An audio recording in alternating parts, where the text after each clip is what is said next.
Este evento está siendo traducido al inglés. Voy a dar instrucciones en inglés. This meeting is being translated to English. To join the English, to listen to the English translation, you can click on the interpretation icon at the bottom of the Zoom screen and select the channel. I'm going to give you a bit of time to join the channel of your preference. Y el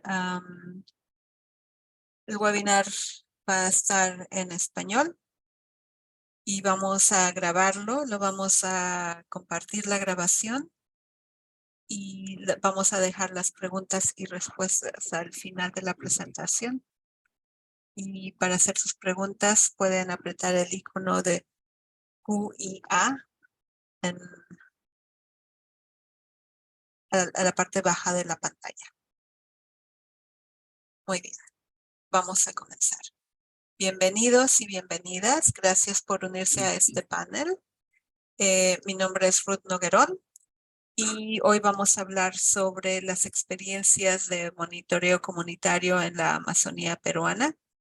Y quiero que, la siguiente por favor, quiero que vean a esta animación. Está mostrando las alertas tempranas de deforestación de Global Forest Watch en el mismo periodo de tiempo, en un año y medio, para dos comunidades en la Amazonía peruana. La parte que está, quiero que noten en el polígono que está resaltado en verde, la cantidad de alertas tempranas comparado con las alertas en la comunidad hacia arriba. Y pueden ver la diferencia, ¿no?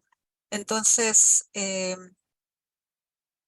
bueno, ¿qué es lo que hace la diferencia? Es significativa, ¿no? Hay bastantes menos alertas en la comunidad de abajo y la comunidad de abajo es Buen Jardín del Cayarú, y lo que hace la diferencia es que hay un equipo de trabajo apoyando al monitoreo comunitario de sus bosques. Y eso vamos a entrar en detalle en esta reunión sobre qué es lo que está sucediendo y cuáles son los impactos de este trabajo. Siguiente, por favor. Entonces, mi nombre es Ruth Noguerón. Yo voy a moderar esta reunión, esta sesión. Y tenemos dos panelistas estrellas, colegas de buen tiempo. Tenemos con nosotros a Wendy Pineda, que es la coordinadora de proyectos en el Perú de Rainforest Foundation US. Y también tenemos a Plinio Pizango Walinga, que es analista de políticas y especialista en entrenamiento también con Rainforest Foundation US en el Perú. Siguiente, por favor. Esta es la agenda que vamos a tener el día de hoy. Ya entramos con la bienvenida y la introducción. Plinio y Wendy van a hacer una presentación sobre el trabajo que están haciendo en la Amazonía peruana. Luego vamos a tener una discusión de panel y vamos a tocar también en cómo ustedes en el público pueden involucrarse más y apoyar este trabajo. Y vamos a cerrar con preguntas y respuestas del público. Siguiente. Ese es el objetivo, compartir las experiencias que existen de este trabajo de monitoreo comunitario en el Perú para detener la deforestación y cómo podemos apoyar ese trabajo. Siguiente. Y bueno, el trabajo se hace usando información de Global Forest Watch. Global Forest Watch es una plataforma en línea que busca facilitar el uso de información de monitoreo satelital en forma fácil, gratis y fácil de usar para incrementar el conocimiento y la transparencia de la información sobre los paisajes de bosque, movilizar acciones por parte del gobierno y de la sociedad civil y empujar acciones del sector privado para frenar la deforestación. Siguiente, por favor. Rainforest Foundation es una organización sin fines de lucro Global Forest Watch WRI ha trabajado con Rainforest Foundation por varios años ya. Y bueno, es una organización que trabaja con comunidades indígenas en América Latina para asegurar los derechos territoriales a sus territorios ancestrales y sus modos de vida para abordar la crisis climática. El trabajo que ellos hacen incluye monitoreo territorial, que es lo que vamos a hablar el día de hoy, gestión de territorio, política y cabildeo, fortalecimiento de institucional y titulación de territorios y intervenciones legales. Y con esa introducción voy a darle el paso a Wendy y a Plinio para que hagan una presentación breve hablando sobre el trabajo que están haciendo en el Perú. Adelante, Wendy. Buenos días con todos y todas. Muchas gracias, Ruth, por la introducción. Rainforest Foundation tiene esta misión de fortalecer las capacidades de los pueblos indígenas para mejorar el control de su territorio e implementar los derechos. Entonces, aquí en Perú estamos coadyuvando dentro de los territorios de varios pueblos indígenas en el fortalecimiento de sus propios sistemas de control y vigilancia territorial indígena con la finalidad de que ellos puedan recuperar el control de sus territorios, el control físico, también que puedan recuperar el control político sobre las decisiones que los están afectando y que puedan recuperar el control de la propiedad intelectual de la información que ellos están produciendo. En ese sentido, nuestras intervenciones se enfocan principalmente en paisajes que son fronterizos. Estos territorios están muy distantes de las ciudades y principalmente sufren de una gran brecha de servicios y de tecnología. Mayormente estas poblaciones carecen de servicio de luz y de internet, lo que dificulta el acceso a tecnología e información satelital forestal. Es comprensible por todos nosotros de que ahora en estos tiempos las plataformas de información satelital están generando información en tiempo real que es muy útil y necesaria en las manos de los dueños de los bosques. Sin embargo, hay una gran brecha para que estos usuarios y dueños de los bosques puedan tener acceso a esta información. En ese sentido, nuestro rol es transferir esta tecnología a poblaciones indígenas para que puedan mejorar, incrementar la efectividad de sus patrullajes y de sus planes de acción para la defensa de sus territorios. En las comunidades donde estamos implementando estos programas, las comunidades cuentan con imágenes satelitales en tiempo bastante actualizadas que manejan en modo offline, pero también cuentan con alertas integradas de deforestación que guían los patrullajes y permiten que estos lleguen a tiempo para poder desarrollar acciones correctivas y en tiempos recientes también acciones preventivas que eviten la pérdida de cobertura forestal y también de los recursos.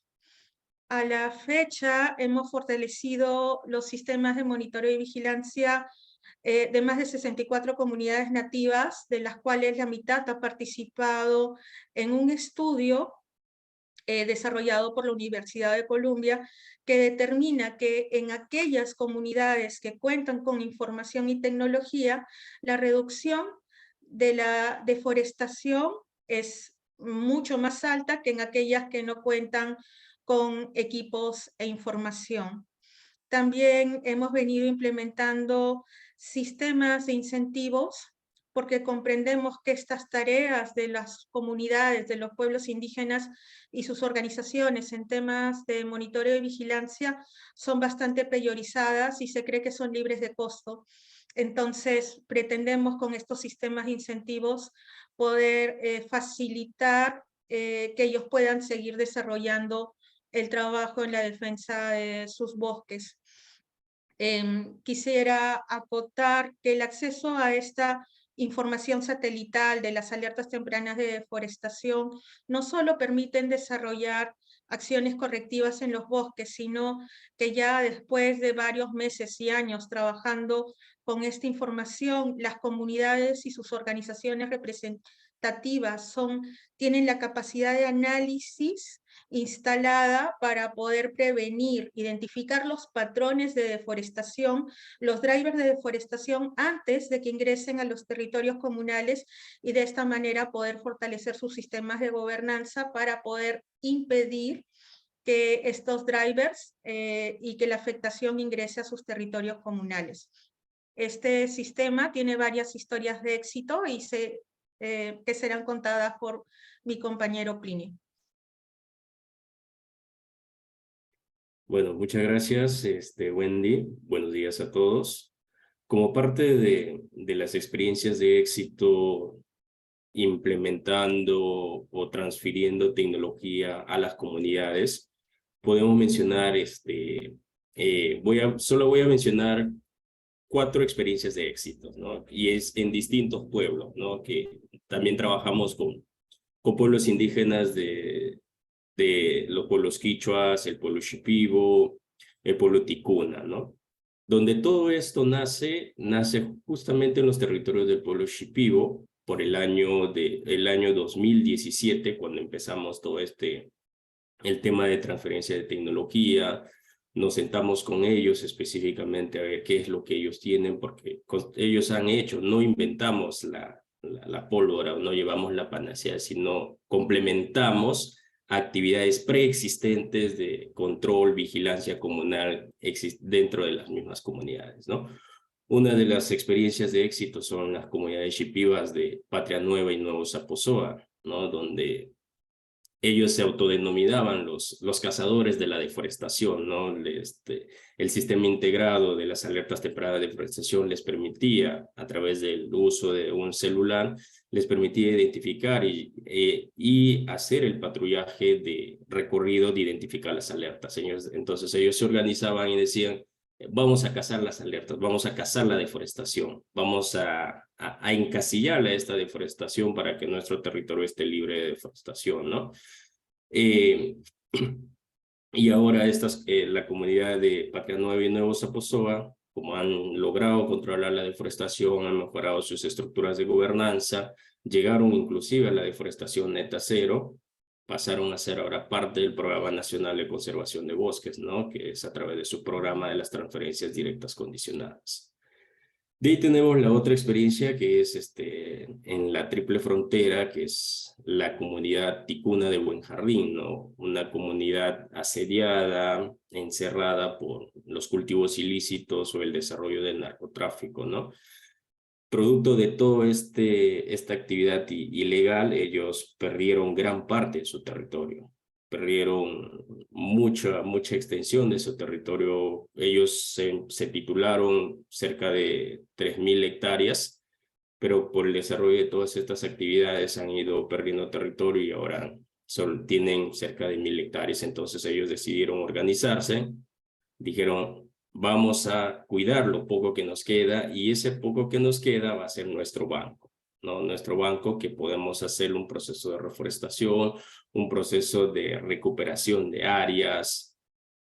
Sin embargo, estos decidieron cuidar lo poco que tienen y en alianza con el monitoreo, las alertas, las imágenes satelitales, empezaron a hacer alianzas con las autoridades competentes como la Fiscalía Especializada en Materia Ambiental, ¿no?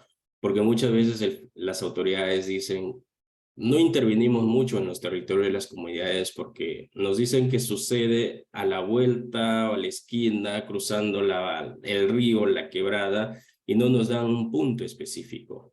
Pero las comunidades, en este caso de Benjarrín, le decía al doctor o al fiscal, aquí están las coordenadas, lo que está sucediendo, el narcotráfico me está invadiendo, y el doctor, en este caso el fiscal, ellos también trabajan con su propia unidad de monitoreo satelital, llevó a su ingeniero y verificó, y el ingeniero mismo validó la información que los monitores habían proporcionado en aquel momento. Y le dijo al fiscal, la información proporcionada por las comunidades o los comuneros realmente sí es verídica y está sucediendo el hecho, ¿no? Entonces, producto de eso, en ese momento no nos comentaron nada a nosotros. Nosotros terminamos, hicimos la intervención, nos regresamos, pero en la tarde, según nos comentan las comunidades, la comunidad de Buen Jardín, los patrones del narcotráfico se fueron a conversar en la comunidad y le dijeron, por favor, o sea, nosotros nos vamos, ya no les invadimos, no atacamos, no generamos más deforestación dentro de ese territorio, pero por favor no vuelvan a traer ni a la fiscalía ni a los policías, ¿no? Porque la intervención que se desarrolló fue con un máximo de 60 policías, ¿no? Entonces los patrones fueron a conversar en la comunidad. Y es así que la comunidad logró otra vez, Buen Jardín logró otra vez el control o controlar esa parte de su territorio que ha sido o que estaba siendo afectada por la producción de cultivos ilícitos. La otra experiencia, la otra historia de éxito es una comunidad también en el Bajo Amazonas, una comunidad yagua, es la comunidad nativa de Cajocuma, ¿no? Esta comunidad nativa, al verse también, en el Perú se llevó un proceso de que es el lavado de madera, ¿no? El blanqueo de madera, donde utilizan documentos falsos para lavar madera de otros lados. Entonces la comunidad, para evitar eso o ser víctima de ese lavado de madera, decidió con el uso de las herramientas hacer su propio inventario forestal. Entonces, para que ellos mismos digan si el inventario, si el documento del maderero decía o de la empresa decía que de ahí hemos sacado caoba, el comunero le iba a decir, en mi comunidad no hay madera, no hay esa madera, no hay caoba, o sea, estás mintiendo. Entonces, para evitar todo este proceso de estafa o de lavado de madera, o que ellos mismos vuelvan o que ellas sean sancionadas o multadas por la autoridad competente, desarrollan sus propios censos o sus propios inventarios forestales. Eso les ha permitido tener el control, como comentaba Wendy, el control intelectual del territorio, ¿no? Manejar ellos su propia información, ser los propios referentes de su propia información. Y ellos nos comentan, ¿no? Nos dice, qué bonito, ¿no? De que antes teníamos que esperar al ingeniero que venga a hacer este inventario forestal, pero ahora nosotros, con las herramientas, tenemos la imagen satelital, tenemos las alertas tempranas de deforestación, tenemos el equipo celular que funciona casi como un GPS, porque tiene el mismo margen de error. Entonces dijeron, nosotros mismos podemos hacer nuestro inventario forestal y podemos ser nosotros mismos nuestros ingenieros de la comunidad, ¿no? Y la otra experiencia ya para terminar son las comunidades quichuas de la cuenca de una cuenca que se llama el Tamboriaco. Estas comunidades decidieron actuar como pueblo, como quichuas, protegiendo no solamente sus territorios, sino también una extensión de cerca de 600.000 hectáreas, que son, acá en el Perú hay una figura que se llama los bosques de producción permanente. Entonces empezaron a monitorear toda esa parte, protegiendo no solamente sus territorios, sino también las áreas que son administradas por el Estado, ¿no? No dándole paso a las invasiones, como es los pequeños estos grupos religiosos que entran a los territorios a deforestar o a generar cambio de uso de suelo. Entonces, para concluir con todo esto, las herramientas tecnológicas más las actividades o acciones preexistentes dentro de los territorios indígenas contribuyen realmente a toda esta lucha que se emprende, ¿no? De proteger los bosques, de cuidar la casa común, de mejorar las condiciones de vida de las mismas comunidades o de los pueblos indígenas. Eso sería por mi parte con respecto a historias de éxito referente al uso de herramientas tecnológicas, monitoreo, control y vigilancia comunal.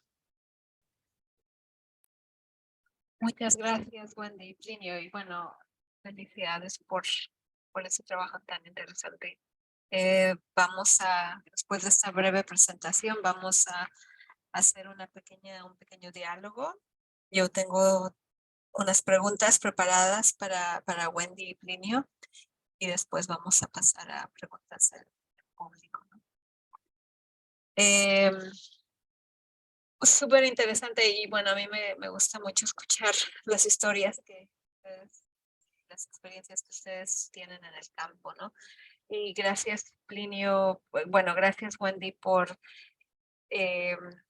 recordarnos cuál es el contexto donde están pasando estas acciones, las limitaciones, y Plinio, gracias por compartir algunos de sus éxitos y los avances no tan interesantes.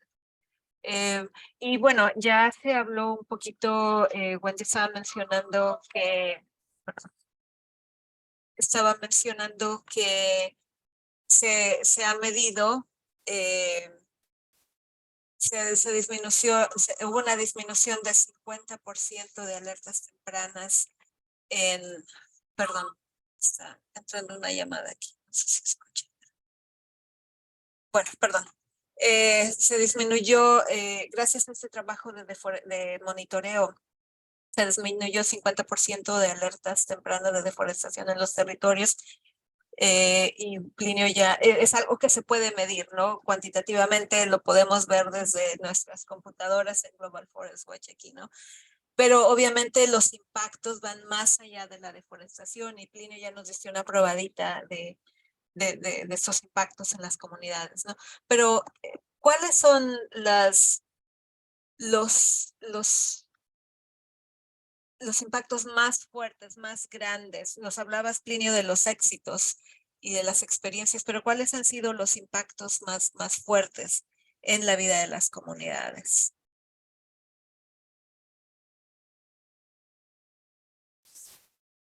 Esta creo que era una pregunta para Plinio. Sí, Ruth, muchas gracias.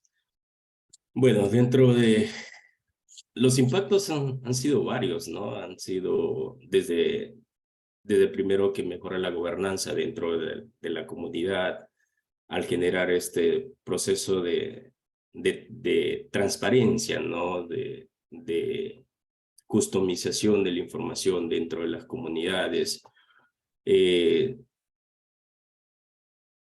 Uno de los impactos es mejorar la gobernanza interna en las comunidades, que ellos mismos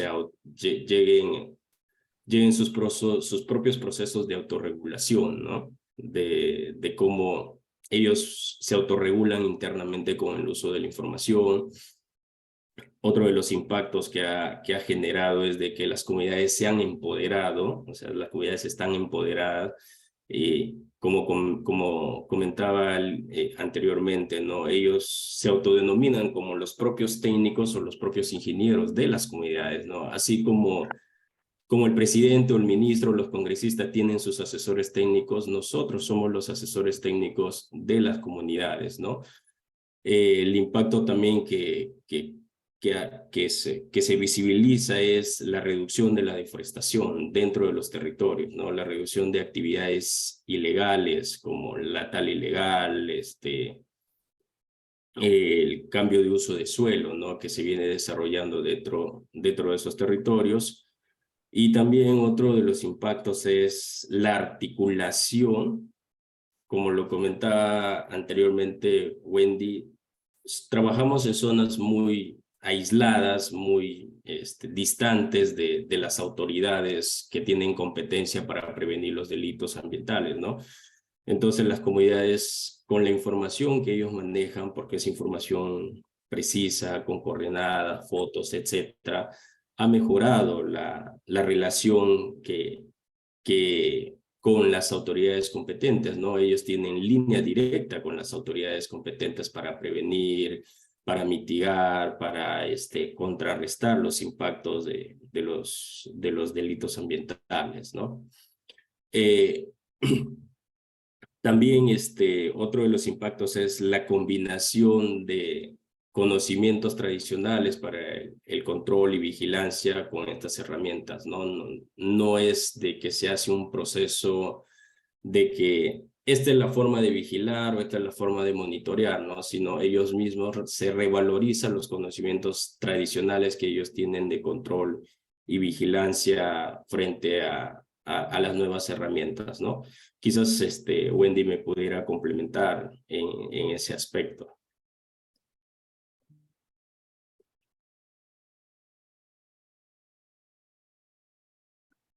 Wendy, ¿quieres complementar? Y está apagado tu micrófono.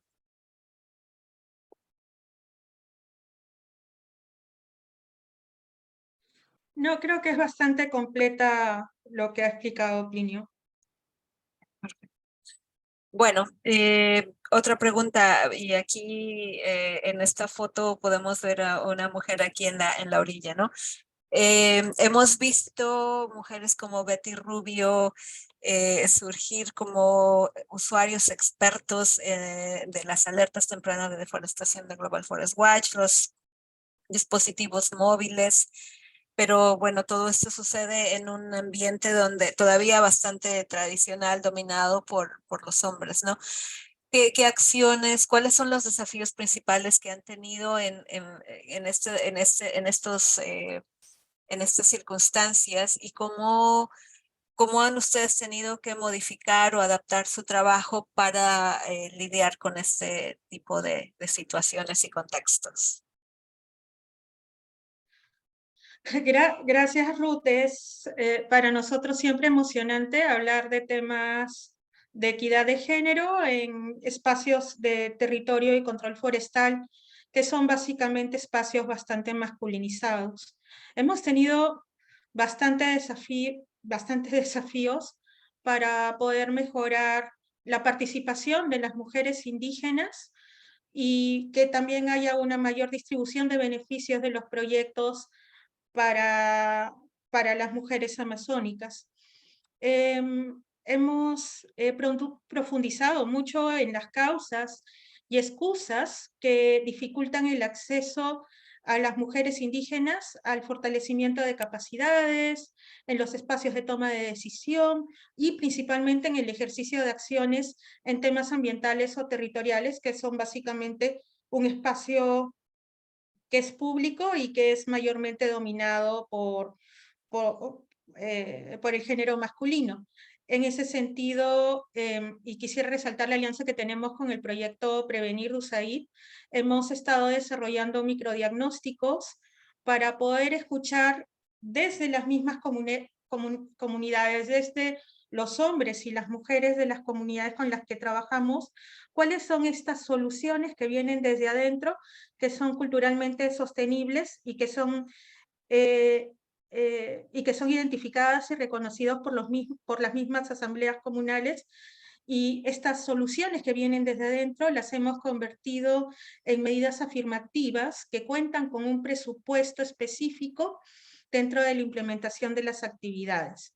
En ese sentido, uno de los principales desafíos es el tema de los estereotipos de género, y esto lo estamos abordando a través de reforzar el rol histórico que tienen las mujeres en el cuidado del territorio. Hay que recordar que las mujeres indígenas amazónicas son las educadoras de las primeras infancias en el hogar y que ellas enseñan las normas de convivencia colectiva a los niños con toda la sociedad, con toda la asamblea comunal, pero también cómo son esas normas de convivencia con el bosque. Entonces, desde este abordaje, ya la asamblea comunal y tanto hombres y mujeres están más dispuestos a aceptar y escuchar la voz de las mujeres en temas ambientales y territoriales. El otro gran problema identificado para la participación y la inclusión de mujeres en ejes de territorio y ambiente es la mayor carga familiar que tienen las mujeres dentro de la comunidad. Es decir, que por desarrollar el cuidado de sus hijos o de las tareas propias del hogar, pues no tienen tiempo para participar de los talleres o no pueden ser monitoras. En ese sentido, dentro de las actividades contamos con presupuestos para implementar guarderías o cunas indígenas que puedan cuidar a los niños, y también comedores en las asambleas que puedan garantizar que durante los espacios de educación y de fortalecimiento de capacidades, todos en la comunidad no tienen que preocuparse de regresar a sus casas o ir a la chacra para traer los alimentos del día. Y finalmente, el tema que todavía sigue siendo un reto muy grande es la inclusión de las mujeres en el espacio público. Esto es lo más complicado, pero también entendemos que es la semilla para el empoderamiento de las mujeres y de sus liderazgos. ahora con más mujeres indígenas que están participando como monitoras dentro del programa, ellas tienen la carga de informar a sus asambleas comunales lo que está ocurriendo en el territorio y eso genera mayor visibilidad sobre sus roles. Seguimos trabajando en la identificación de nuevas medidas afirmativas que generen impactos mensurables en la participación y beneficio de las mujeres indígenas, pero desde el trabajo que desarrollamos entendemos que esto no solo lo vamos a lograr con lenguajes inclusivos, sino básicamente con mucha inversión para lograr esta equidad y esta igualdad en la participación y en la distribución de beneficios de las mujeres indígenas amazónicas. Gracias, Wendy. Gracias. Súper interesante. Y bueno, recuerdo me estabas comentando en una ocasión que a veces hacen los patrullajes por familias, ¿no? Para que sea también inclusivo, ¿no? Que también se me hace súper interesante. Bueno, tengo otra pregunta. Y ahí creo que ya está empezando a tomar algunos temas que están saliendo en las preguntas y respuestas. Plinio estaba hablando en un momento sobre cómo ya tienen acceso directo a actores de gobierno que tienen jurisdicción para atacar el tema de tala ilegal, incluso de drogas. Pero, ¿qué pasa cuando, por ejemplo, la deforestación está causada por miembros de la comunidad? ¿Y cómo ha cambiado estas dinámicas, la gobernanza interna dentro de las comunidades? ¿Qué pasa cuando es alguien de ellos mismos que causa estos cambios en la cubierta forestal, en la cobertura forestal? Muchas gracias, Ruth. Esa es una buena pregunta. Aquí quiero hacer énfasis a los planes de gestión territorial que involucran a todas las comunidades, ¿no? Y el plan de gestión territorial está asociado de cómo se planifica el territorio, ¿no? En base a las necesidades básicas que tienen los pueblos indígenas, ¿no? Este plan de gestión territorial abarca va sobre todo de identificar qué familias van a hacer la apertura de unas chacras, ¿no? De chacras nuevas, o este plan de gestión recoge eminentemente la información de las purmas o chacras que han sido utilizadas en años anteriores, pero por su proceso de regeneración natural, están siendo aptas para nuevamente hacer todo el proceso nuevamente de tener los mismos nutrientes que tenían años anteriores, ¿no? Para poder hacer todo ese proceso de sembrío, de alimentos de primera necesidad que tienen las mismas comunidades, ¿no? Esta es la gestión territorial, la autorregulación del uso del territorio, recuperar el conocimiento tradicional del manejo de las chacras integrales, aprovechamiento de las purmas para la implementación de nuevas a ver, se me va la palabra de chacras integrales, de acuerdo a las necesidades y usos que puedan hacer las mismas comunidades, ¿no?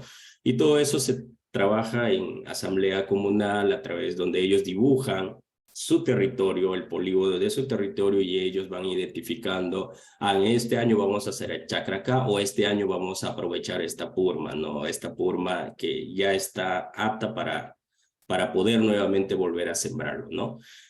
Lo otro es con respecto a la pregunta de la deforestación causada por propios de las comunidades, ¿no? Las mismas comunidades regulan sus propios mecanismos de control, ¿no? Dentro de ellos mismos, sanciones.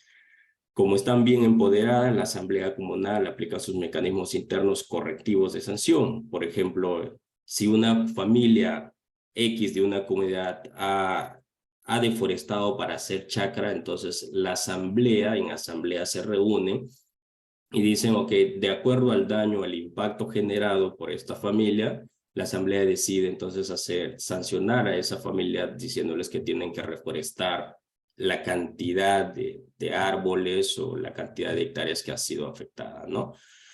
El otro mecanismo también, el otro de cómo abordan las comunidades estas situaciones es como todo este sistema genera transparencia dentro de los territorios o dentro de las comunidades.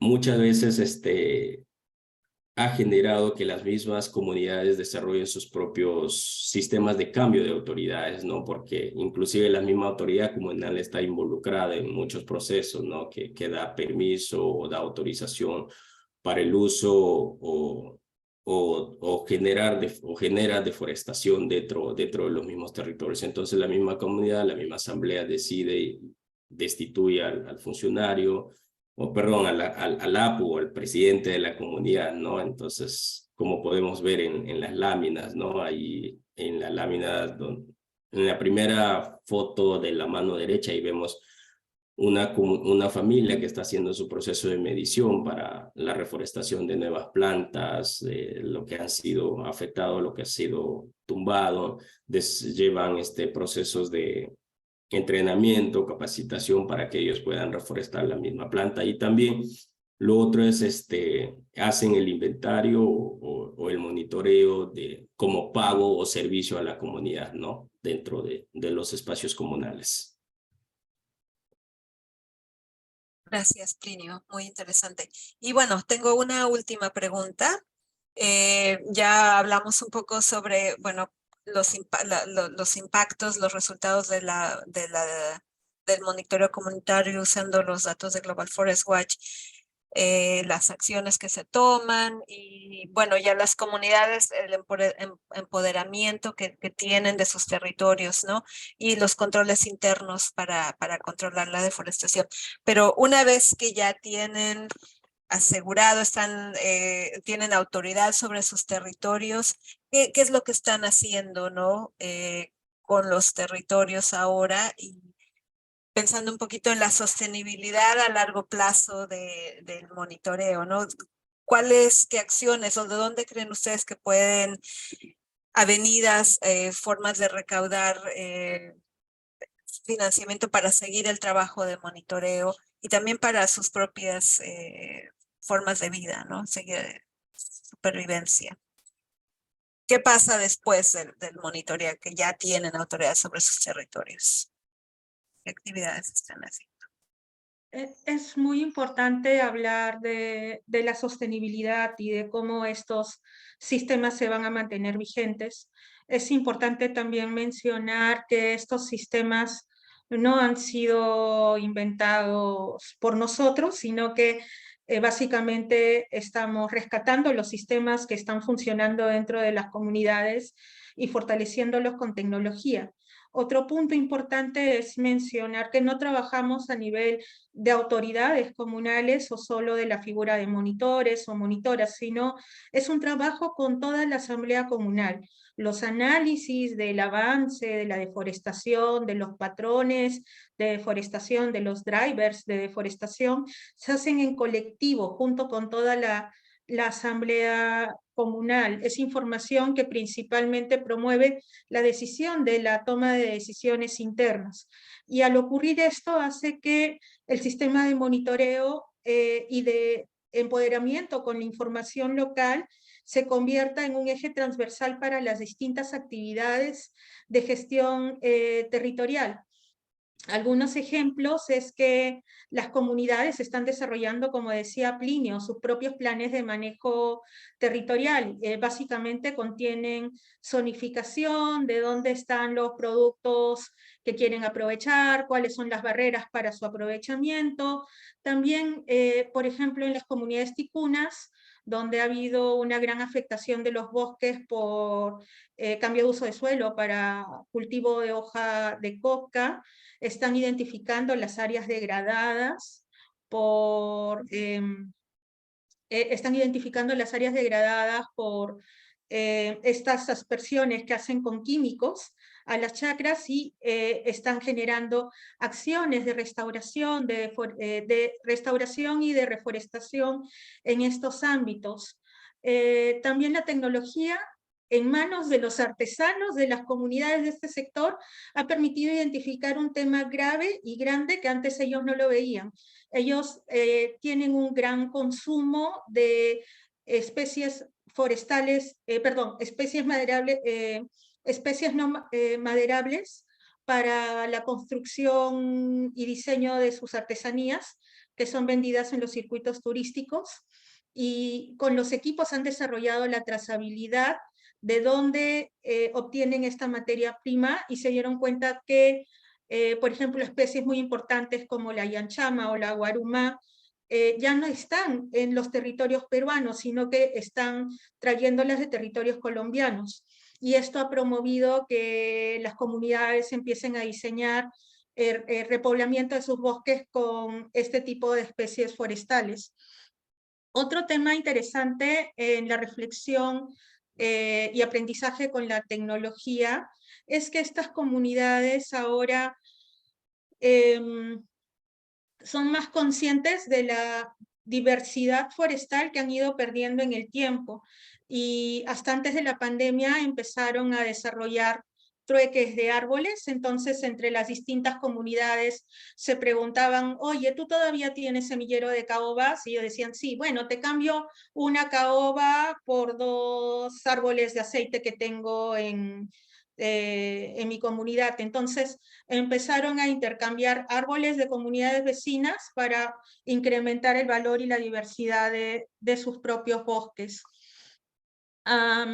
Otras comunidades también están utilizando los mismos equipos tecnológicos que se brindaron para el tema del control de la deforestación, para poder enseñar a las juventudes a recuperar el conocimiento de dónde están sus límites, de dónde están sus linderos, poder ayudar a hacer nuevamente la limpieza de los bordes, pero también reclamar derechos al territorio para el caso de comunidades que no están tituladas, o poder documentar cuáles son los ámbitos que ellos están gestionando para solicitar ampliaciones.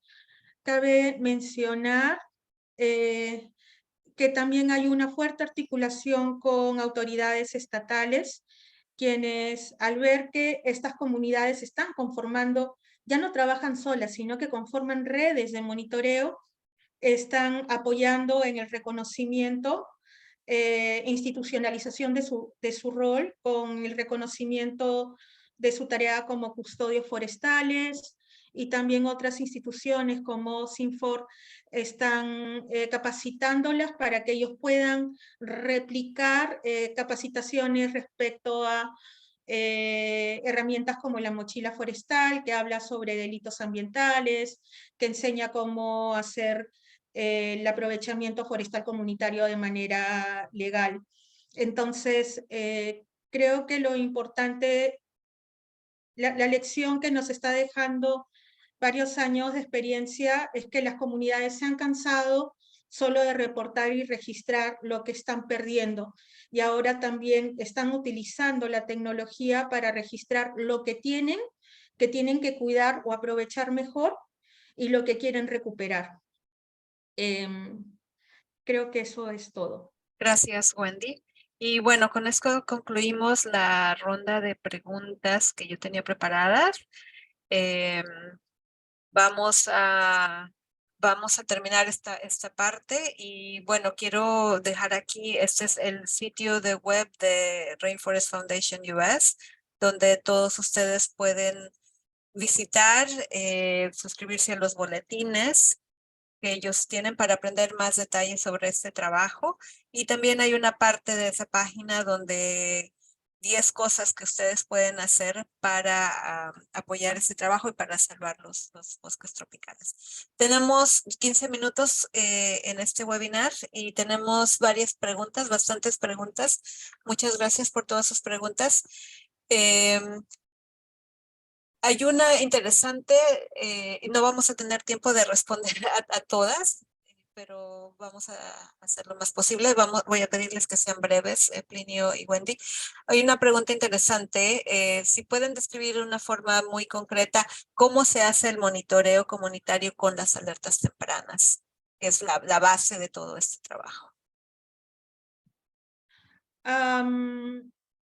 Ok, como las comunidades mayormente no tienen internet, lo que estamos haciendo es instalar hubs tecnológicos que están localizados cerca de las comunidades. En estos hubs están descargando la información satelital, las convierten a formato Android, es decir, para que puedan ser utilizados en teléfonos inteligentes sin necesidad de acceso a internet. Al hacer esto y con una base de imagen satelital, básicamente lo que tienen los monitores o los comités de vigilancia son como un sistema de Waze o un sistema de orientación que los guía hacia las alertas tempranas de deforestación. Entonces, ellos van, documentan y definen si esto ha sido por causa antrópica, si ha sido por causa natural, si ha sido causa antrópica. Ellos deciden si lo pueden solucionar a nivel de asamblea comunitaria, de acuerdo a sus estatutos y reglamentos, siempre que haya sido una deforestación no autorizada. Pero si es por un driver externo que es peligroso de controlar por ellos mismos, pues generan una denuncia ante las autoridades competentes para propiciar operativos que permitan que las autoridades responsables ayuden a sacar la amenaza de dentro del territorio.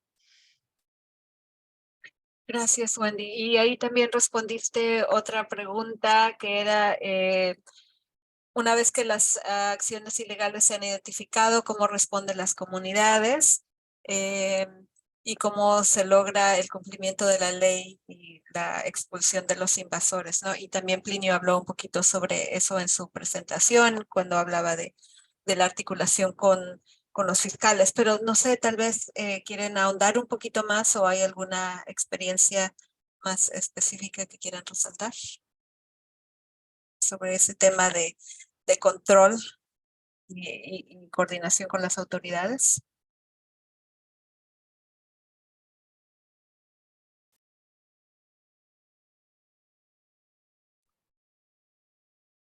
Plinio.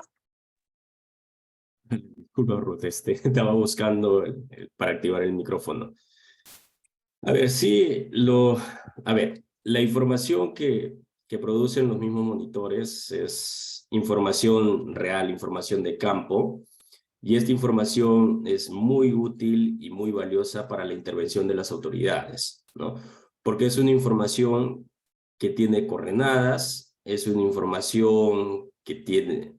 Porque los monitores, cuando hacen su patrullaje, recopilan coordenadas, también recopilan fotografías, recuperan videos y recopilan también audio de voz, ¿no? O sea, tienen todos los mecanismos de prueba que necesita una autoridad para desarrollar su actividad o verificación in situ o en campo, ¿no? Porque muchas veces se genera una denuncia, pero la autoridad muchas veces te dice, no, quiero una prueba, muéstrame una prueba, ¿no? Y entonces la información que tienen los monitores ha generado este proceso de confianza directamente con las autoridades. Gracias, Plinio. Y bueno, aquí hay un par de preguntas interesantes.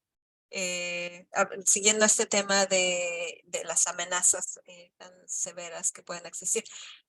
¿Cómo protegen las vidas de los comuneros?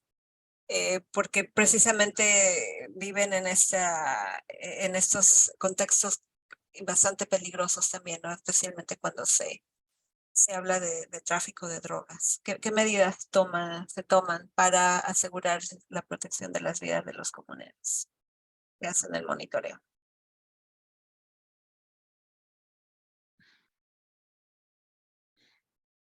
Sí, es importante esta reflexión, considerando que las amenazas a la vida y salud de las personas defensoras de derechos humanos en materia ambiental cada vez es más intensa y cada vez hay más impunidad. En ese sentido, lo que se está reforzando desde las comunidades y desde las asambleas y organizaciones indígenas es el trabajo a través de redes de monitoreo. no es un monitor solo, no es una monitora sola, no es solo una asamblea la defensora, es el pueblo indígena quien trabaja unido contra estas mafias criminales. En ese sentido, el trabajo colectivo es el que está generando esta protección y estas medidas de defensa interna.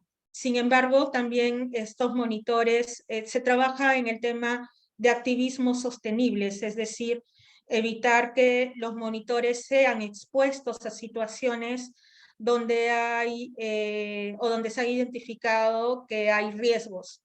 En ese sentido, también la tecnología es de gran apoyo ahora con estas alertas integradas de deforestación y con el acceso a las imágenes Planet que están siendo financiadas por el gobierno de Noruega, ¿no?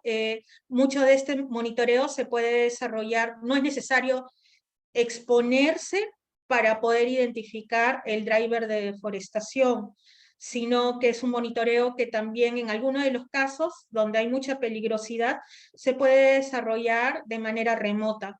También estos comuneros, comuneras están aprendiendo, o muchos de ellos ya están utilizando la tecnología de drones. Esto empezó en territorios chipivos, ¿no? Donde lanzaban el dron para ubicar, tomar la foto de dónde estaba la amenaza y con esto poder generar la denuncia.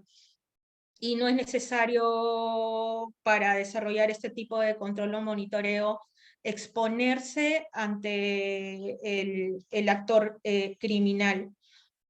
También es necesario mencionar que el mismo proceso de formulación de denuncias en las comunidades está cambiando. Ya no hay dos aprendizajes construidos por las comunidades indígenas. Ellos ya no son personas las que denuncian. En su momento eran comunidades las denunciantes, ahora tampoco son las comunidades, sino son sus organizaciones indígenas quienes están denunciando. De esta manera no se focaliza represalias sobre alguna comunidad o sobre algún comunero o comunera. Se está trabajando mucho en el tema de las denuncias en anonimato, gracias al apoyo de la Fiscalía Especializada en Materia Ambiental de Perú. Y además de trabajar en el tema de las denuncias anónimas, se están trabajando en denuncias integradas, es decir, ya no denunciar un solo acto criminal o un solo delito forestal, sino el conjunto de delitos forestales que están ocurriendo dentro del bosque, para que también las autoridades puedan tener una lectura de patrón, de paisaje de criminalidad, no solo diversas denuncias que básicamente son muy costosas de investigar y que no permiten generar justicia y perseguir al gran actor criminal que está operando en las comunidades. Muchas gracias, Wendy. Y bueno, hay otra pregunta aquí sobre, cuando estamos hablando de género, ¿no? Equidad de género, una pregunta aquí sobre la reducción de violencia intrafamiliar o doméstica. ¿Que tienen alguna respuesta a eso? ¿Cómo lo mitigan? ¿Cómo lo abordan? Es un tema un poquito complicado. Sí, es bastante duro y es importante desromantizar el trabajo con poblaciones indígenas. Es algo que es bastante frecuente, lamentablemente. Podemos hablar cómo lo abordamos desde el trabajo de monitoreo en las comunidades. Entonces, para nosotros, las personas que colaboran en las tareas de vigilancia tienen que ser modelos de ejercicio de carácter, de conducta dentro de la comunidad. Y al hablar de cuáles son estos protocolos de comportamiento de un monitor, de una monitora, de un defensor o defensora de la comunidad, nos permite hablar sobre el tema de violencia intrafamiliar.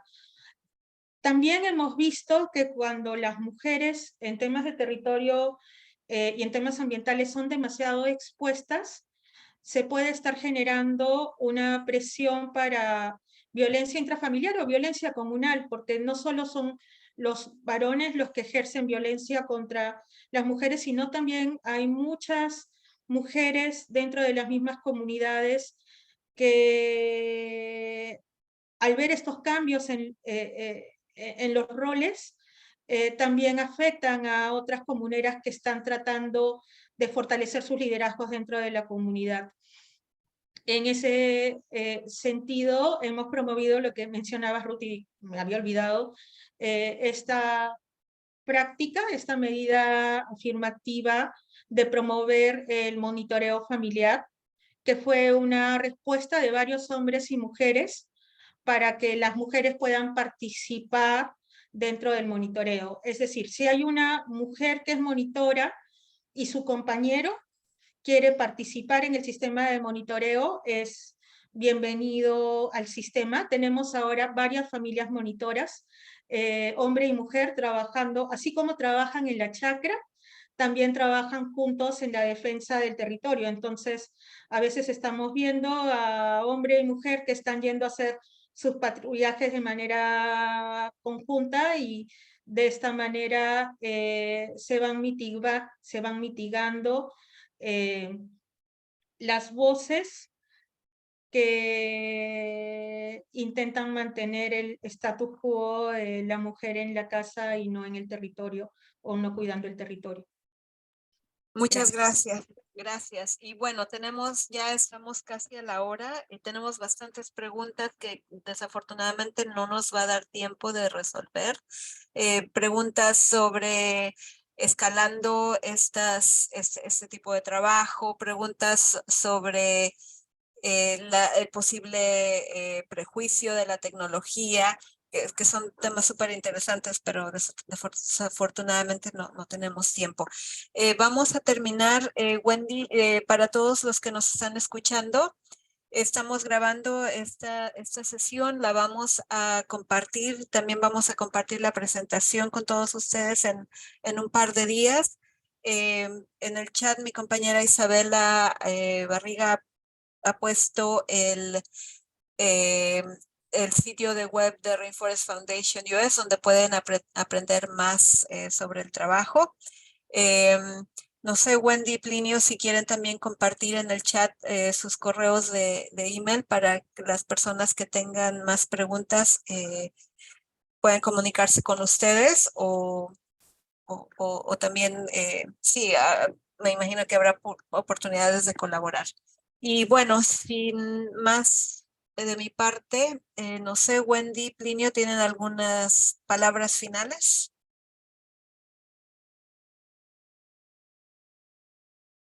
Bueno, yo quería agradecer por el espacio. Estoy realmente impresionada por todas las personas interesadas. Por favor, escríbanos para más consultas. Me da un poco de pena no poderlas responder en este momento y estamos a su disposición y pues nada, apoyar a las comunidades para recuperar el control de sus territorios es un tema importante y hay que seguir activando todos juntos en alianza para poder apoyarlos a defender sus derechos. Gracias. Gracias, Wendy. Plinio. En la misma línea también, ¿no? Seguir con este apoyo, respetando los usos y formas de las mismas comunidades, porque son ellos quienes han cuidado milenariamente todos estos bosques, ¿no? Y ayudar en estos esfuerzos a ellos sigan cuidando con herramientas, sean tecnológicos, herramientas, sean de otra índole para seguir cuidando estos bosques. Solo eso, muchas gracias. Bueno, muchas gracias a ustedes también. Muchas gracias por su trabajo y felicidades. Y gracias a todos los que tomaron el tiempo, una hora de su día para acompañarnos. Ha sido una sesión súper interesante y otra vez, muchas gracias a todos. Hasta luego.